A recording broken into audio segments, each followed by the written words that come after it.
Mr. Chairman. Articles of Confederation now resolve this convention. The national government ought to be established. Consent to this Constitution.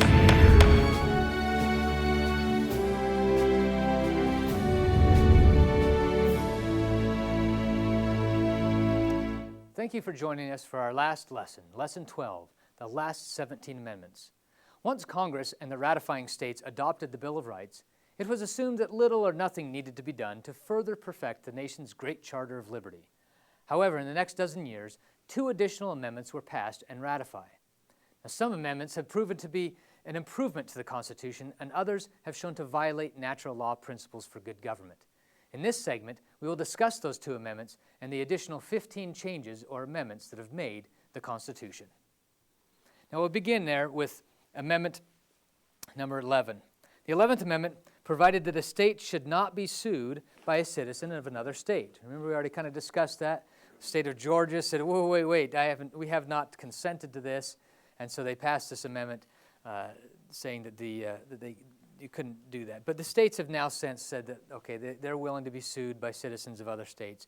And so that amendment is kind of null and void. The 12th Amendment. This amendment was designed to correct the weaknesses in the Electoral College system. And basically what had happened here is in the Electoral College system, each state elects electors. And those electors, basically the number they get are based on the number of congressmen they have plus their 2 senators. Okay?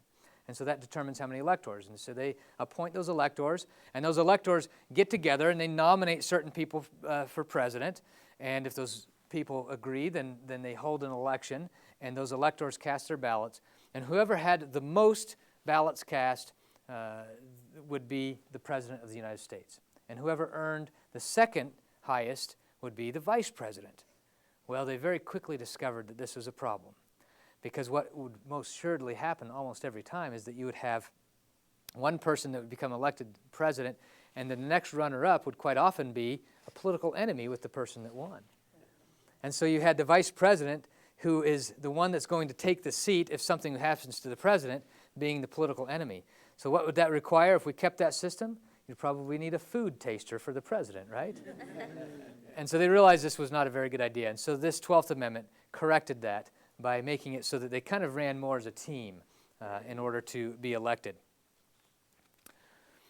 So as it states there, letter A, each elector must submit separate ballots for president and vice president. So it always just one ballot, and now they have 2 separate ballots. Now, the 13th Amendment, now you'll notice the difference with the dates here. You'll see the 12th Amendment was passed in 1804, and the 13th Amendment passed in 1865. They went over 60 years without amending the Constitution. That's pretty remarkable. And if you look at that 60-year period in the history of our country, it was reasonably stable. Things were going fairly well. Of course, we had some ups and downs, and we had, a war and things in there, and so there were definitely some challenges. But for the most part, things went pretty good for that first 60 years. And then the 13th Amendment basically is one of the first Civil War amendments, where it states neither slavery nor involuntary servitude, except a punishment for crime, shall exist within the United States. So this is what freed the slaves. The Emancipation Proclamation did not free the slaves. It freed the slaves only among a certain number of states. Which states were those? The southern states. That's right. And the reason why the president felt like he had the authority to do that was because they were in rebellion. And so he was basically stopping the insurrection. And so that Emancipation Proclamation was based on that. But as soon as it needed to be official, once the Civil War was won, then it needed to be official, and they actually put it right there in the Constitution. And that made it so that it was illegal in other states as well, even though those other states already had it illegal. Now, the 14th Amendment provides that all persons born or naturalized in the United States and subject to the jurisdiction thereof are automatically citizens, with equal rights which cannot be abridged without due process of law. So basically, they can come into the Union and be a citizen of the United States, and they were brought in as if they were always citizens, okay, equal under the law. Now, this is one of the Civil War amendments as well, and this made it so that, some states were saying, well, the slaves were never citizens of our states, and so this kind of took care of that. They said, well, they are citizens, and they're citizens of the United States. Okay.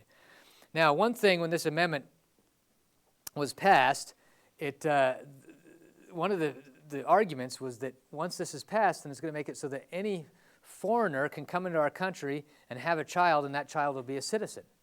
And the sponsor of that particular amendment said, no. That absolutely will not happen. It cannot happen. And the reason why it won't happen is because of the language. It says that they have to be subject under the jurisdiction thereof. Now, that doesn't mean that they just are simply within our boundaries or within our borders. If that's what that meant, then that would mean that anybody born outside of the United States, even to military parents and things, would not be a citizen. So it clearly does not mean borders.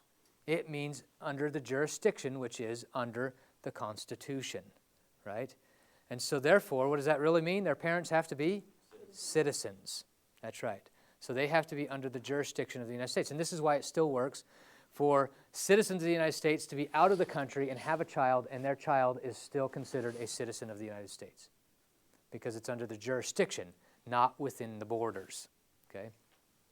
Now, of course, the Supreme Court has changed this view, and so this is where aliens can now come into our country, legal or illegal, and they can have a child here, and they're just automatically considered citizens because they're within our borders. And that's an incorrect interpretation of the 14th Amendment.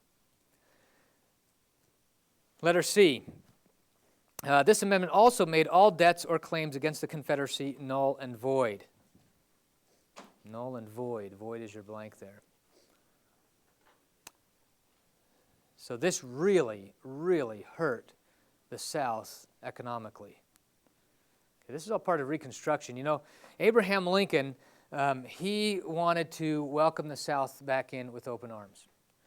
In fact, Robert E. Lee was absolutely amazed at what the surrender conditions were when he met with General Grant to discuss terms of surrender.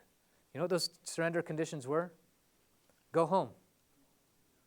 It wasn't even lay down your arms and leave your weapons, surrender your weapons, none of that. It was simply go home. That's a pretty amazing surrender conditions.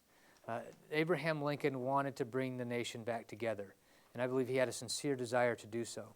And sadly, he was killed, and as a result, others who had a different idea of how to bring the nation back together absolutely destroyed the South in the process. Reconstruction caused some major economic problems for the South that they still, in many areas of the South, have not recovered from. And so very, very disappointing that that took place because Abraham Lincoln did not want it to go that direction at all. So the 15th Amendment, the right of the citizens of the United States to vote shall not be denied or abridged by the United States or by any state on account of race, color, or previous condition of servitude. Now some believe that this was somewhat unnecessary because the Constitution never mentioned race. It never prohibited people from being able to vote based on race. And so to put this right in the federal document, some people believe it unnecessary. The reason why it was put in there is because some states were not allowing people of certain races to vote. But that was all beginning to change. Even with the civil rights movement in the 60s, things were already changing before some of these things became law. Quite often, laws and amendments and constitutions are actually a capstone to a movement. They really aren't the thing that solves the movement. Usually the movement has already created the solutions and we're already solving the problem. And so usually they're just the capstone. And so this is an example of that. The 16th Amendment. Now, very few amendments have a more interesting history. History is your first blank there, than the 16th Amendment. And that amendment states, the Congress shall have power to lay and collect taxes on incomes from whatever source derived without apportionment among the several states and without regard to census or in enumeration. So this is what gave the federal government the authority to begin an income tax, a direct taxation right on the people without regarding population, or it didn't have to be even or equal. And so this is exactly what many of the colonists, remember I told you in the 1600s, they wrote down, don't ever try to tax the income of the people. It doesn't work. Okay? And here it is, we're not listening to the answer, the correct answer to that solution or that problem. And so as a result, we institute it. Now what was interesting is income taxes are assessed directly against the individual and therefore constitute a direct tax. Direct is your blank for letter A. During the Civil War, Congress did pass an income tax measure, but the Supreme Court said they let it exist for a little while, but then they said, no, that's an indirect tax. So indirect is your blank there.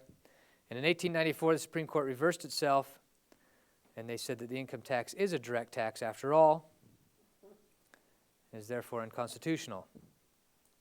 So direct is your blank. Then by 1906, the demands for the redistribution of wealth through the federal income tax was growing, and they were saying we needed to tax the rich or soak the rich, right? Rich is your blank there. Now, if you remember, we go back to our study of Federal Reserve and the banking system. Remember what happened in 1907? We had a pretty major crash. And so 1906 here was when they began saying, hey, we need to soak the rich. And they started this is when this whole banking thing started really getting to be a problem. So then in 1909, Senator Bailey, a Democrat from Texas, introduced an amendment to a tariff that would tax all incomes of $5,000 or more at 2%. 2 is your blank.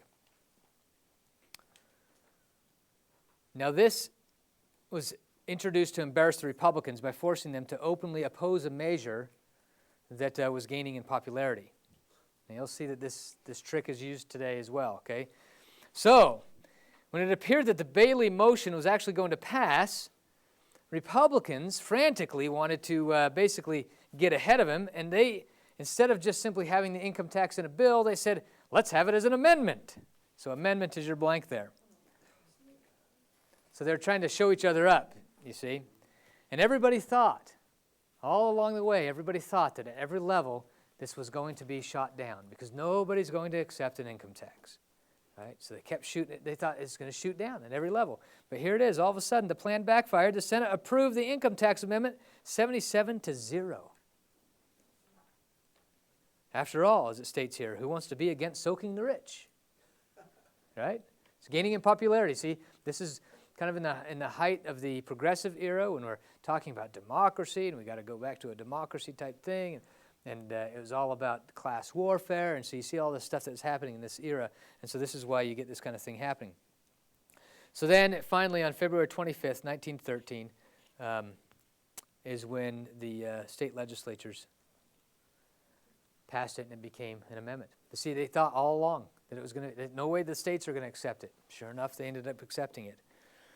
Now, Congressman Payne of New York, who had introduced the bill in the House of Republicans, admitted that they were simply trying to defeat the Bailey bill and did not really want an income tax. He said that an income tax is one that makes a nation of liars. Is that true? Mm-hmm. We all do everything we can to avoid paying income tax or want to pay as little as possible. And so we skirt the edge here and kind of cross the line over here. It turns us into a nation of liars. Right? Remember when Benjamin Franklin said that the more corrupt and vicious a people become, the more need of masters they have. And the more masters that we end up having, the more corrupt and vicious we become. And that's exactly what happens. We have all these laws, all these little detailed laws. It makes it so we start kind of discounting some of those laws. And we don't care that we're kind of brushing some of those laws to the side. And before you know it, we're willing to brush bigger laws to the side. And we become corrupt and vicious. And then we need more laws and more oppression in order to correct that. And so that make a nation of liars is a good example of that. Income tax rates have now risen 10 times higher than the original sponsors predicted. Does that surprise you? No. Not really, right? Now we have another very important amendment, the 17th Amendment. George Washington was one of the foremost proponents of a Senate with members appointed by the state legislatures. Legislatures is your blank. And when Jefferson returned from France, he was a little concerned. Why is the Senate not elected by the people? And George Washington, he said, well, why do you take your tea and pour it into a saucer before you drink it? And Jefferson said, to cool it. And so Washington said, that's what the Senate is for, is to cool the legislation, right? Cool is your blank there, to cool it. And so that's precisely what the Senate's there for. They're there for 6 years, appointed by the state legislature. So they're not part of this kind of mob mentality where we get all emotional and passionate about something, and then all of a sudden, a year later we forget what we're even passionate about, don't even remember why. And so the Senate was there to be the cool-minded, the statesman that would then take those bills, those radical bills that would come out of the House, and would just maybe hang on to them, or maybe, kind of calm them down a little bit. So you see that great check and balance there? Is there to cool it. Now, the purpose of the Senate was to veto any radical is your quote, movements designed to break down property rights, states' rights, things like that.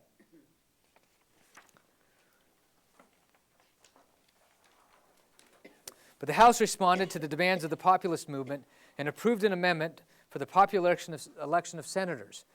And they did this in 1893, 1894, 1898, 1900, and 1902. But each time, the Senate either ignored it or voted it down.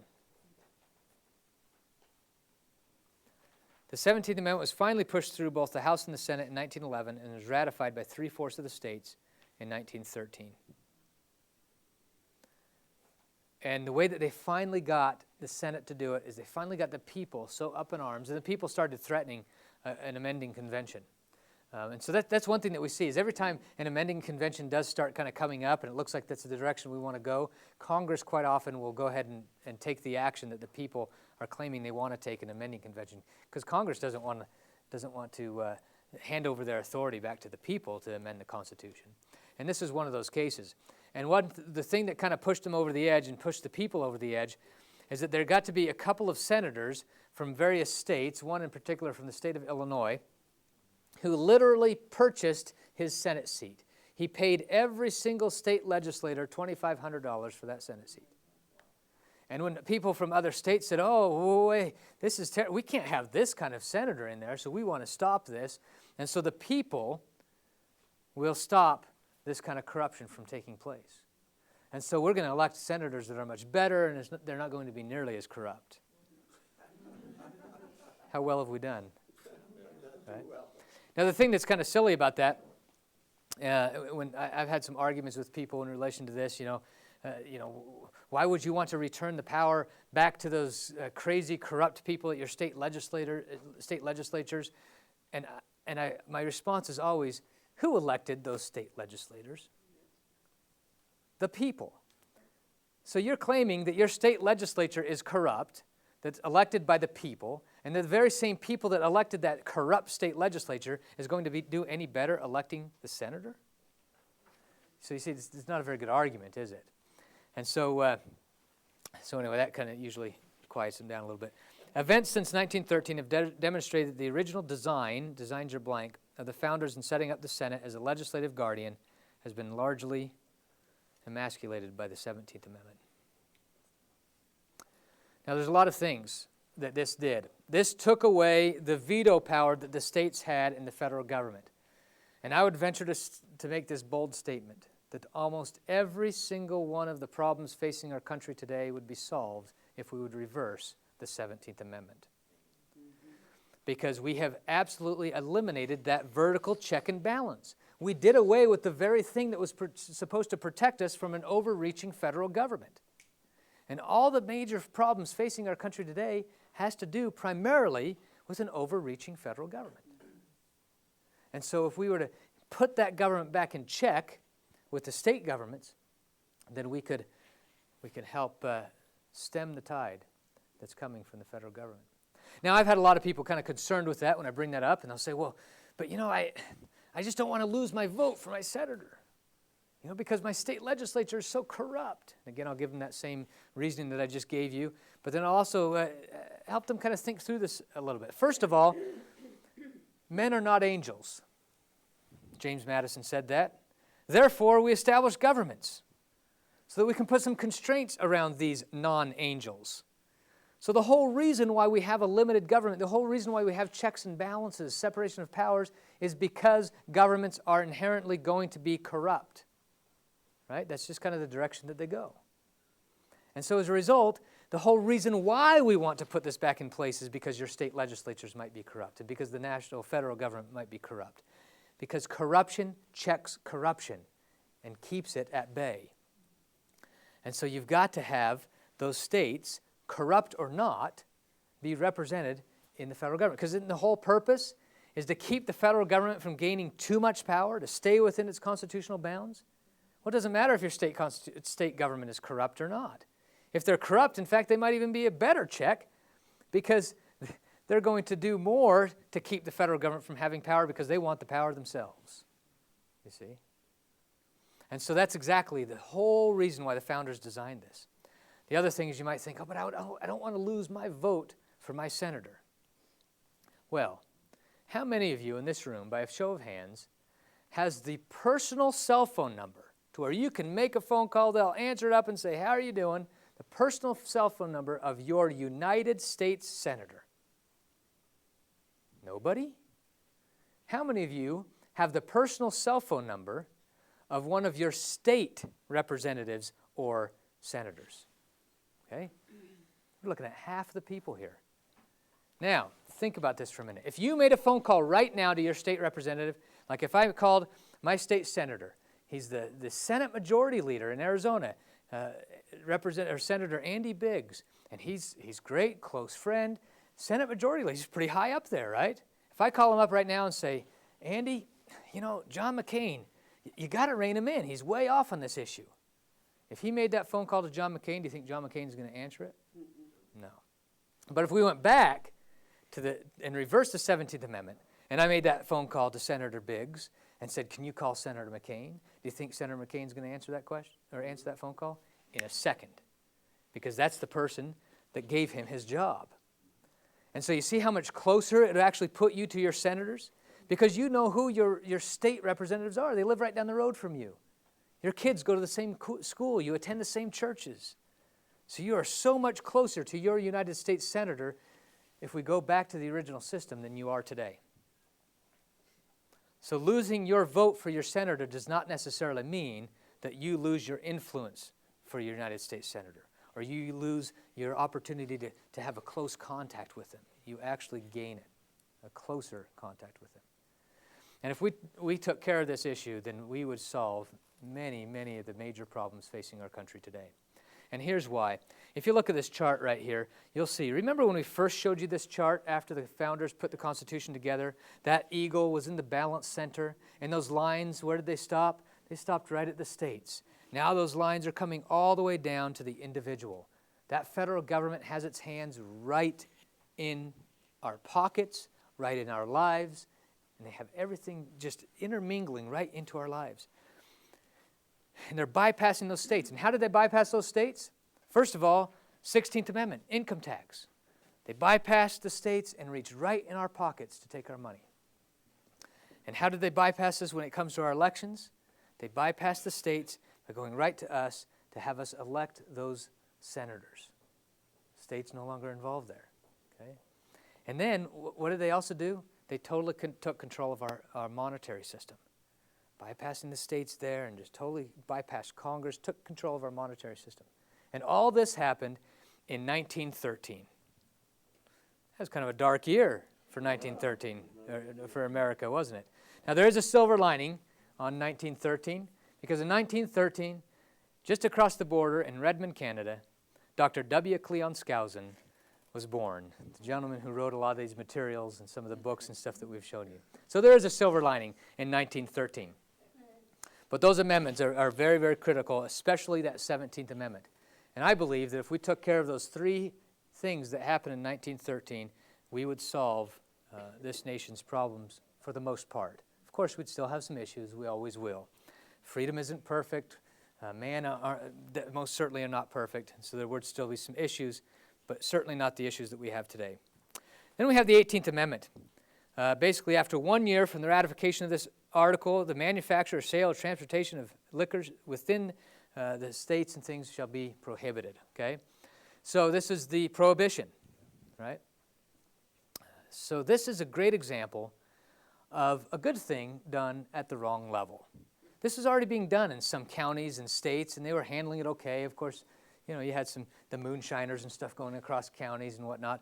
But for the most part, the states were taking care of it. If they wanted it to be illegal in their state, great. Counties, great, whatever. If they wanted legal, fine. It wasn't that big of a deal. But the moment they put it on that federal level, what happened? Organized crime skyrocketed because it became a big business, because it was a big federal business, right? Right on that federal level. So, a great example of good intentions done at the wrong level. The 19th Amendment, women's suffrage. The right of citizens of the United States to vote shall not be denied or abridged on account of sex. Now, a lot of people say this was not necessarily all that important either. This was another capstone piece of legislation or article, because you know that over 30 states, women could already vote in those states prior to this amendment, right? Because the Constitution, does the Constitution mention women? No. Who else doesn't it mention? Men. I mean, who else is there? Of course, now there's all different types, they like to say, but there's men and women, right? And that's it. But the Constitution is gender neutral. A person shall reach the age of 25 to be in the House of Representatives. A person shall be 35 to be the President of the United States, right? A person. Totally gender neutral. You will not find anywhere in the Constitution where it talks about men or women. Now, there was only one elected office that we elected to the federal government as the people, and that was House of Representatives, right? Originally in the Constitution.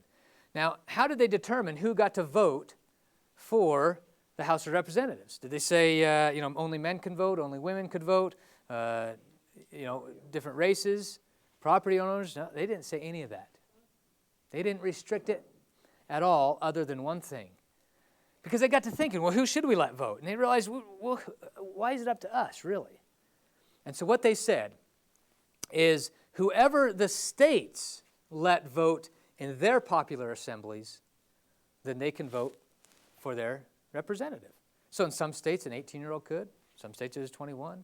So it varied from state to state. Some states it was women, some states it wasn't women. It was a state issue because those representatives were there to represent the people of that state. And so it was up to the people of that state to determine who got to vote for them. And so the Constitution simply says, whoever the states say can vote in their popular assembly can vote in the federal popular assembly. See that? So that's how it's gender neutral, race neutral, religion neutral. See, the founders were pretty smart there. Now the other thing, when they were trying to pass the 19th Amendment, they kept saying, we need to pass this because women will clean up politics. Ladies, we're still waiting. Right? Okay. Still waiting. Okay, 20th Amendment. 20th Amendment is sometimes referred as the lame duck amendment. It takes a while to explain, so we're not going to go through that, but basically what it did is it shortened the distance between elections and when they actually take office.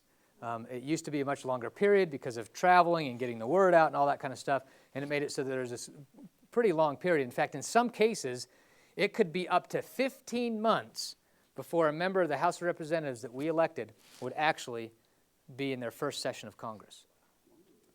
Most of the time it would only be about 4 or 5 months, but could be up to 15 months, depending upon what Congress wanted to do. And so we changed that, and we pushed those dates so there's a shorter window. So that's the lame duck amendment. The 21st Amendment, this amendment repealed the 18th Amendment. 18th is your blank. So this ended prohibition. So this kind of answers the question that came up earlier as to what happens if you want to repeal an amendment. You've got to have another amendment to repeal that amendment, okay? The 22nd Amendment limits the President of the United States to 2 terms. 2 is your blank.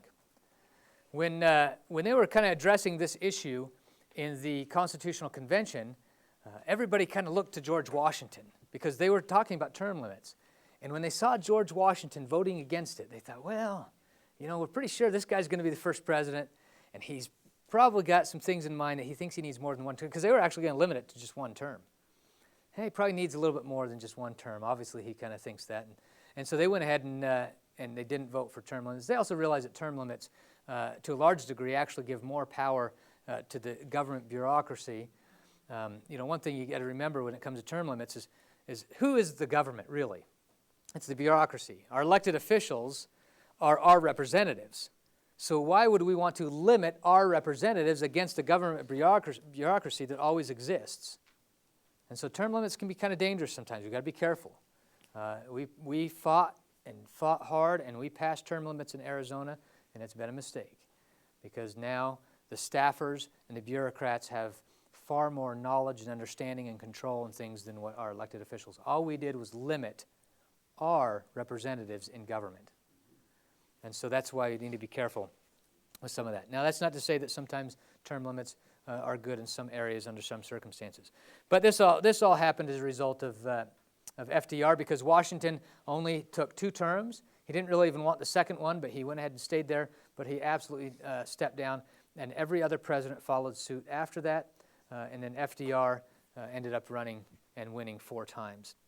And so when he died in office and during his 4th term, the Republicans came in and made sure that they didn't want to see that happen again. And so, but then of course when the Republicans get a president that they love, like Ronald Reagan, they're thinking, oh, why did we do that? And so you can kind of see, you've always got to be careful when you pass a law that you got to realize that what you do to try to restrict who you consider your opposition, it's also going to restrict you, and vice versa. If you do something to give you or your people extra power, you got to realize your opposition might have the power tomorrow, and that extra power is now theirs. And so you've got to be very careful with that. The 23rd Amendment. This amendment, which provides the presidential electors from the District of Columbia, would have absolutely been objectionable to the Founding Fathers, objectionable. There's a specific reason why the 10 mile square was supposed to be totally independent of any other state, and they were not supposed to have any kind of representation in Washington, because you didn't want Washington, D.C., or the Capitol to be this incredibly huge power center. And if they had a voice themselves in the federal government, then they actually would have a little bit more say than the rest of us, because that is where the power center is. What many people have said, because of course, you go around Washington, D.C., and they have on their driver's licenses now, taxation without representation and things, because they're trying to say, hey, we're not represented. And what a lot of people have said, the solution, and right from the beginning they said this, is that those people should be allowed to vote probably primarily in Maryland, because the land originally was Maryland's land. And so let them vote with the people of Maryland as if they're members of that state, but not have their own identity. And in this case, they were given that identity because they were given some presidential electors when it came to electing the president. 24th Amendment. In many of the southern states, a poll tax was assessed against each adult to cover the cost. Cost is your blank of elections. Even though the tax was small, it did discourage voting by both the blacks and the poor whites. So blacks and whites are your blank there. And so therefore, they passed this to make it so that you could not have a poll tax. The 25th Amendment. This amendment defines the procedures for filling vacancies in the offices of president and vice president. And so basically this kind of goes to this whole scenario of who's the next in line, gets to the Speaker of the House and all the Secretary of State, all that kind of stuff. 26th Amendment. The 26th Amendment reads as follows: the right of citizens of the United States who are 18 years of age or older to vote shall not be denied or abridged. So this is basically where we equalize the age of voting to 18 years old. Debbie? What if a president has been elected but hasn't taken office yet, and something happened to him? What would the progression be? Who would take the office? Yes, what would happen? The elected vice president. But if they were just elected and not sworn in yet? Yeah, then the elected vice president would take office. He's the vice president-elect, and so he would naturally take that next position. So, and then we have, so the age of 18 with the 26th Amendment. This happened, right around Vietnam and stuff. And so they were saying if our young men are old enough to go and fight for this country, they need to be able to vote. And the problem is that a lot of people thought that the youth would be this big voting bloc and would make a big difference. And it's proven to really not be the case. They still don't vote a whole lot. But again, this is a capstone thing. A lot of the states already had the age of 18 as the voting age, but some states had 21, and this just kind of equalized it. But again, the founders didn't think the federal government really had a say in who should vote for the House of Representatives primarily. The 27th Amendment. Now, this amendment has a little bit of an interesting history. Remember I said that Congress passed out 12 amendments originally, and 10 of them were ratified by the states, and that became the Bill of Rights. So whatever happened to those other 2 amendments? Well, one of them floated around for quite some time.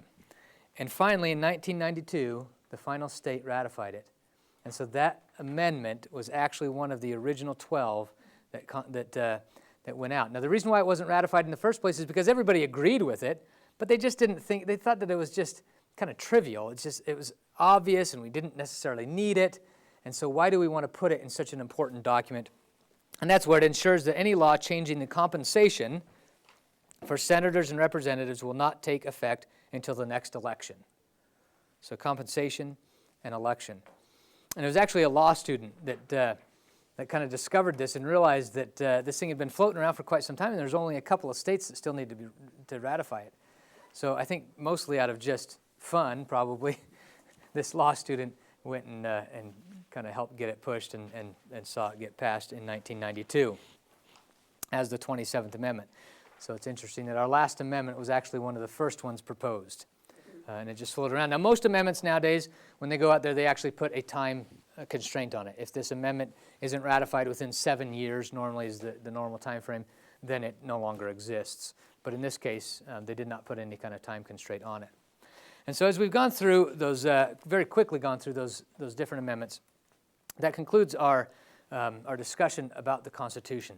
But I know that as we've gone through the Constitution, I know that the different emotions that it has given you compared to those that you had when we were talking about the history and the principles. When we're talking about the histories and the principles, boy, it was uplifting, right? And it was exciting, and this is great stuff. And even though you could tell that we've kind of gotten away from it, it was still inspiring.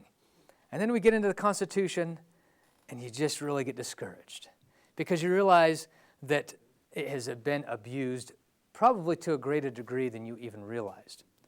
And that's kind of concerning, obviously, to you, and it's a little daunting. You might feel like, how in the world are we able to get through this, and how can we overcome it? First thing I want to tell you, first of all, I don't want to leave you in that state. So the first thing I do want to tell you is that the Founding Fathers went through some incredibly difficult times, just like we're going through today. They had a total and complete economic crisis, and they had states treating each other like foreign countries. They had politicians that were corrupt, and they had banking interests that were destroying their economy. They had all the same things that we have today. Of course, we have a few other challenges and things that have come up, but they had a lot of struggles. They had just fought a war where they had defeated the largest military in the entire world. Their time was a trying time. Our time is a trying time. But the Founding Fathers looked to the principles, and through the grace of God, they persevered through the most troubling times. Now, Americans are very resilient. We are a great people. One of my most favorite things traveling around this country, teaching about the Constitution, is meeting my fellow Americans. They are a wonderfully industrious, caring, moral people for the most part. As a society, we've lost some of that. As individuals, we still hold something here in us, don't we? Right? We are a good people. And most of Americans that are great people are still asleep. Many of Americans have woken up the last few years, but many are still asleep. And I think that it's going to take a few more hardships to wake a few more people up.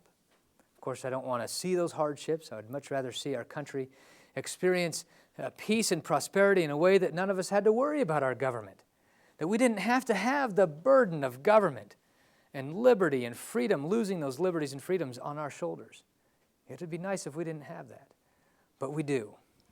And Americans will eventually rise up, and they will look around and they'll say, you know, this isn't the country we thought that we had.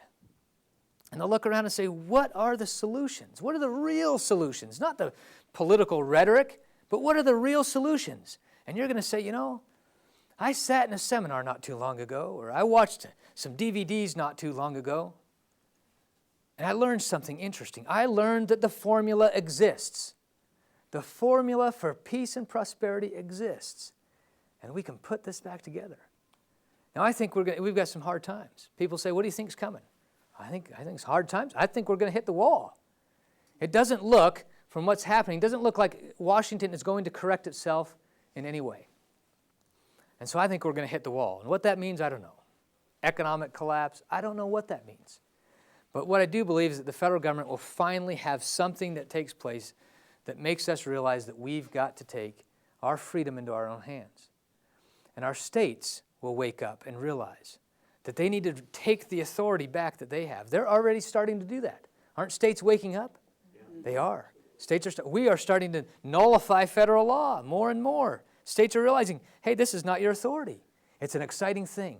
We live in an exciting time. We live in a time when I believe that we are at the beginning of a restoration of constitutional purity.